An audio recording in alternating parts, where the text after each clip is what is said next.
Hey friends, we're here on location again at the Table Rock State Park, and I'm here with the park manager, Michael Trotter.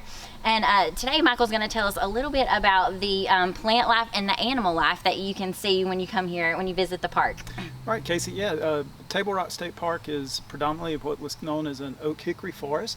Okay. So we have lots of species of red oaks and white oaks, and then hickory trees, and then we will have evergreens interspersed in with that. We have a lot of yellow pines, and then we have the eastern hemlocks that you'll see along some of the streams and everything. Okay. And then some of the understory shrubs that you'll see a lot of are rhododendrons and mountain laurels. The mountain laurels, they tend to bloom in May, and then the rhododendrons actually they just kind of finished up because they usually bloom kind of late May and into June. Okay. And you'll see a lot of those along the streams and everything.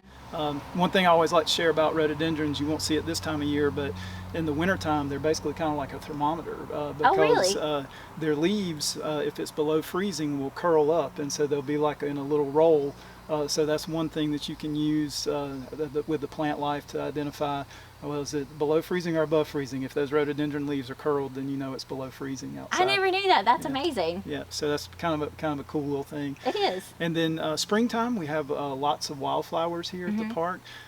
Specifically along the trails, you'll see a lot of little purple flowers called dwarf crested irises. You'll see a lot of those along the trails and everything. So a lot for folks to see and do for the plants. And then we have a lot of abundant wildlife on the park as well. White-tailed deer are abundant.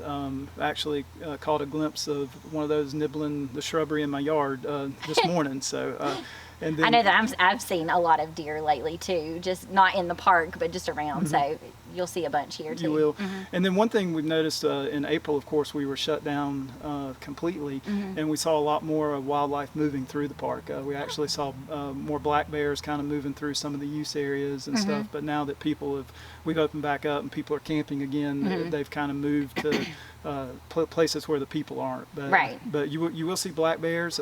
We do have wild hogs on the park. Yes, they do some damage. So we to do, people or just the landscape. Just a landscape. Yeah, okay. Yeah, they'll tear up areas in the forest. They'll root them up and everything. So we actually work with DNR and work with them on trapping some of the hogs so that we can minimize some of the damage to the forest and the shrub layer and the wildflower layer there on the forest floor and everything. And you'll see abundant birds. We've got, you've got raptors with, we have peregrine falcons that nest on the top of the mountain, on Table Rock Mountain.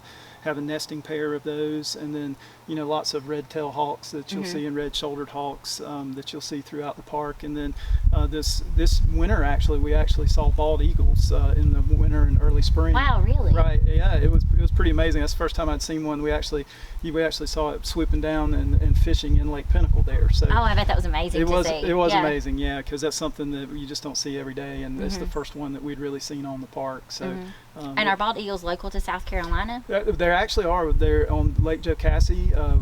We haven't been able to locate a nest on Lake Jocassee, but every year we do a winter bald eagle count. The Park Service does on the lake, so they are in the area and live here locally. Oh, that's wonderful to hear. Yeah.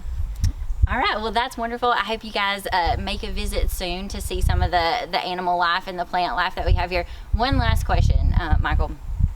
Is there any precautions that our friends need to take with the bears and the wild hogs and anything like that when they visit? When they visit, the biggest thing is to manage your garbage.